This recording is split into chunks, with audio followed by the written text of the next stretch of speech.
Can you hear me? Are you there? I'm here. I'm back. I'm ready to continue. Good. Now that you've begun conditioning, let's return to 2070. After Coalescence collapsed. You were trapped in Singapore. With quarantine zones unlocked all over the world, we couldn't raise WA command. If we were going to escape, we had to improvise. We turned to the 54 Immortals. They were dangerous and unpredictable, but they were no enemy of ours. Hendricks trusted them? What choice did we have? If we wanted out of Singapore, we had to go through the biodomes. We had to go through the Immortals.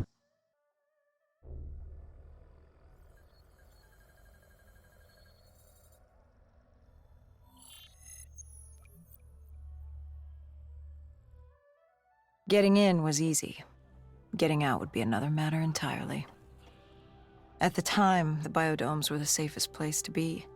With the outbreak of 2060, the Immortals seized the marina and dug in. The biodomes were impenetrable. Dead-proof. Hendricks had a contact, Danny Lee. He was slimy as they come, but he could get us transport. Not only that, Taylor had beaten us out of the biodomes, and Danny claimed to know where he was heading. They had this information. Danny was convinced Gojulan had info on her central server. They were doing us a solid, really. But that didn't come cheap. They wanted food, water, weapons, reinforcements from the Winslow Accord. We agreed to their terms, with no idea if we could honor it.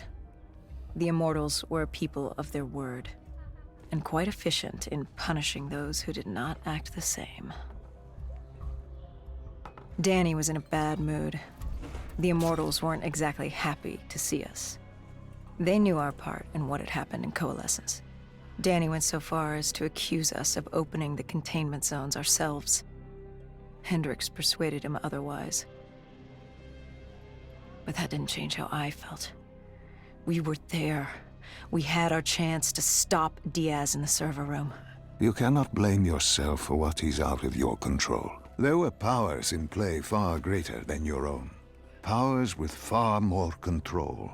You were a pawn in his game. You mean Deimos? Well, as it turns out, we weren't his only pawns in the room. How do you mean? You can get us a ride out? Sure, I'll give you that. But claiming to know where Taylor was? Know that saying, too good to be true? Something was wrong. There was something malevolent, malicious. I called Danny out. I wasn't too happy with that. But then again, we assumed he was just scared. The outbreak now occurring worldwide was unprecedented. We were all scared. Up till now, we'd become complacent.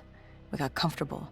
The dead had stayed in their cage, and we kept pretending nothing had happened. Taylor and Diaz changed that. Pandemonium, riots, civil war, countries were already tearing themselves apart, in many cases before the dead even reached them. Danny wasn't scared. He was stalling. And it only took us another moment to find out why. The Go siblings. Danny set you up. No. This was different. It was their eyes. Hollow, empty, void of life, like they could see right through me.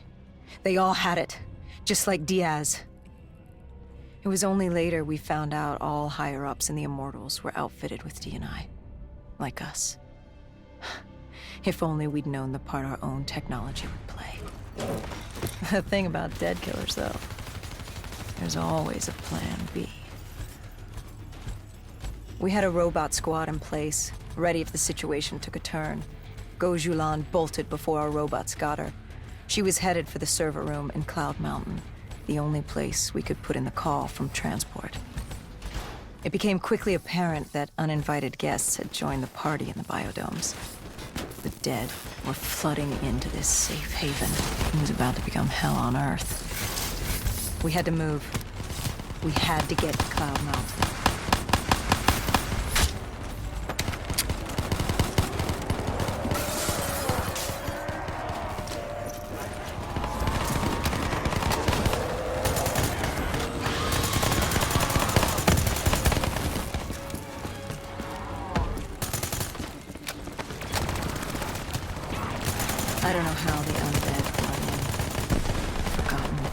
gate. Child's mistake. Poorly nailed board over a window. It didn't matter. It was spreading fast. We were already outnumbered 20 to 1. The remaining humans scrambling away or locked in their homes.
We heard that familiar screech. Parasites, mutated creatures born out of 6115 were flying towards us.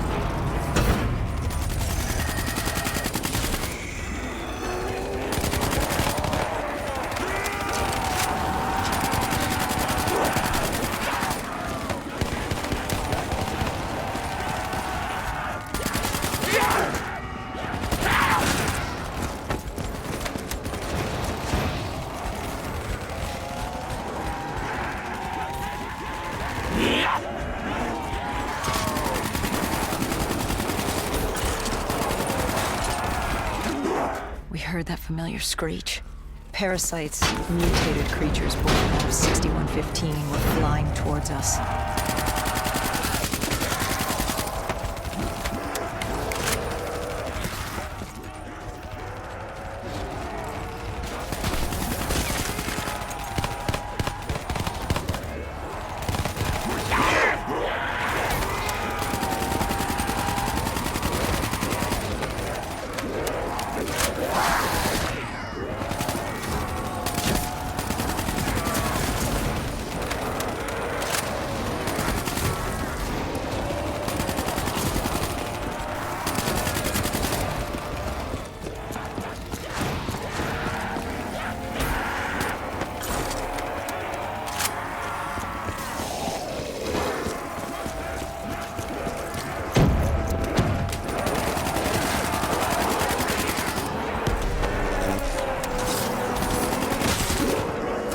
The shipping yard cleared. Cloud Mountain was just ahead. The server room at the top. We had a long climb ahead of us.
What happened in the server room?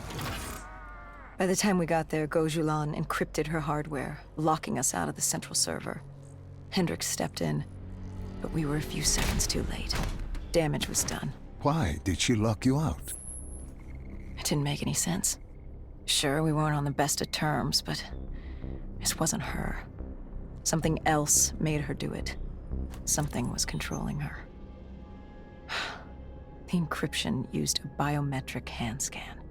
Hendricks tried to unlock it. But the Go siblings were smart. They'd set up an access system requiring both of their hands for authorization. And her brother was shredded with bullets back in the bar.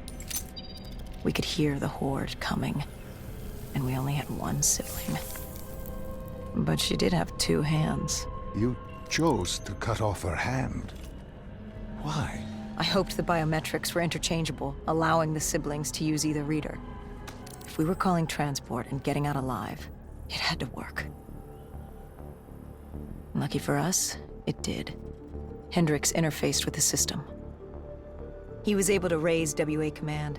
We needed a ride out ASAP. They had a VTOL a few minutes out. Rendezvous was set for the top of the dome. But Hendricks wanted to know what Gojulan had on Taylor. Anything, even the smallest detail, could be helpful in picking up his trail. And that would take some time. And time was something we didn't have. Hendricks searched the archives. I dealt with the incoming horde.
Hendricks had pulled all the data he could. I hoped it was enough. Our pickup was in position. It's time to get the hell out of here.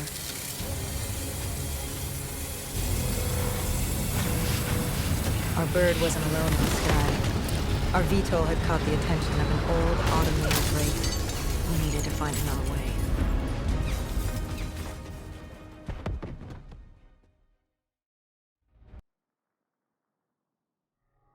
This wraith tailing you.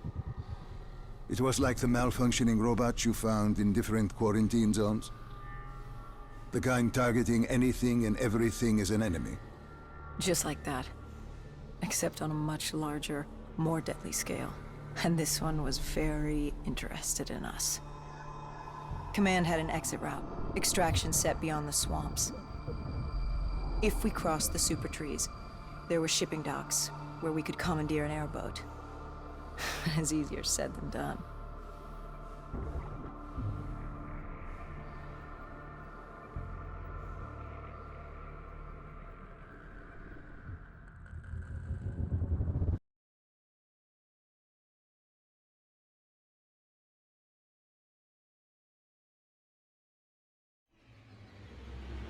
Between the flesh eaters and that wraith eyeing us, the super trees would be no walk in the park. We had to haul ass and stay out of sight. But they weren't our only concern. Winslow Accord picked up chatter ahead. Apparently, we weren't the only humans using the docks to escape.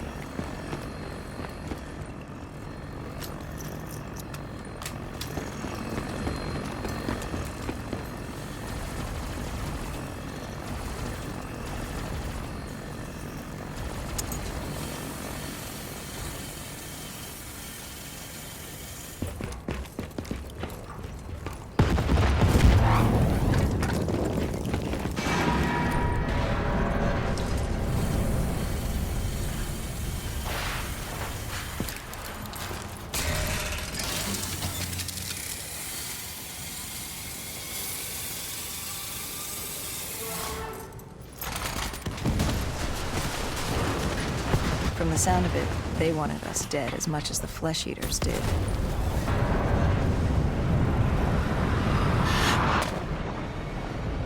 Looked like we were jumping from one bad situation into another.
Hendricks commandeered an airboat and set the autopilot.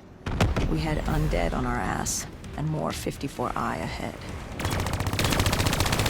And that rogue wraith wasn't done with us yet.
What about Taylor? What did Hendricks learn from the server? Nothing. Who did the work? Taylor was in the wind. And the virus, 6115, wouldn't stop this time. The Winslow Accord and CDP had been thrown into chaos. We'd lost Hong Kong, Berlin, and Cairo. And it was just getting started. What would come next? How the world would change? There was no way to be ready for that.